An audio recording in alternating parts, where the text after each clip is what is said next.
In the last two videos of this deep learning series, we talked about how neural networks work, including forward propagation and backward propagation. Now, in this video, I'm going to briefly talk about activation functions.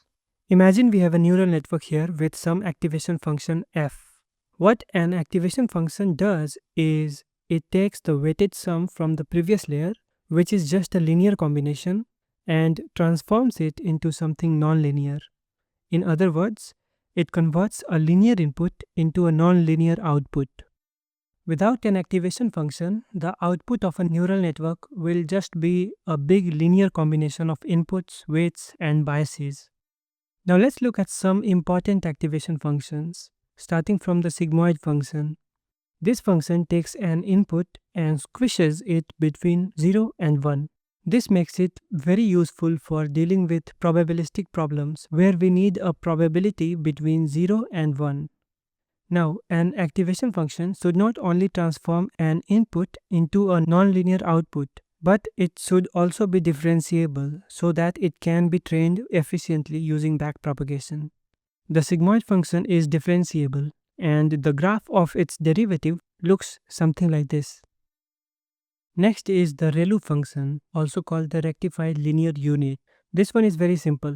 It takes any input and returns 0 if it's negative or 0, and simply returns the input itself if it's positive. The derivative is also very easy. It's 0 when the input is negative and 1 when the input is positive. Now, the derivative at 0 is mathematically undefined, but it is often set to 0 for practical use. This function is widely used in almost all the neural networks today. In fact, it's often said that if you don't know what activation function to use, just use ReLU. But this function has a problem called the dying ReLU problem. This happens when a neuron gets stuck in the negative region and always outputs 0. Its gradient becomes 0 and it stops learning. That's why it is slightly modified into what's called a leaky ReLU.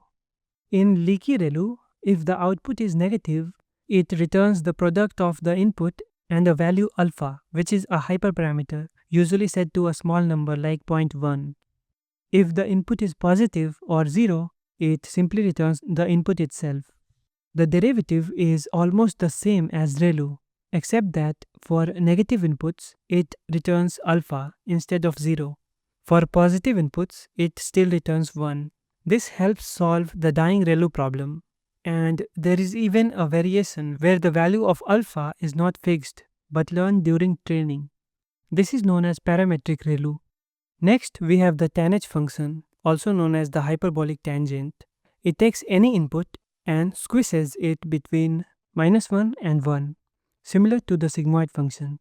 tanh outputs values centered around 0. This zero-centered output often helps the network converge faster during training.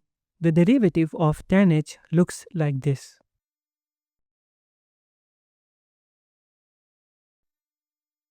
Let's see one last activation function, the swish function.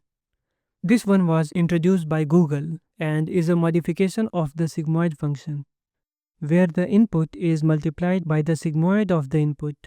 The graph of this swish function looks like this, with the range being from a small negative value to positive infinity. The derivative graph looks like this. This function has been shown to outperform other common activation functions like ReLU on a variety of deep learning tasks. Now, one common question people ask is whether the entire neural network uses the same activation function throughout. The answer depends on the application type.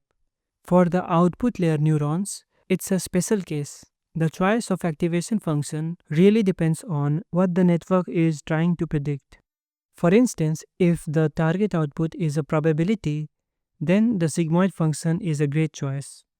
On the other hand, if the output is a continuous value in a regression task, then it's often better to just use the weighted sum directly, meaning no activation function at all.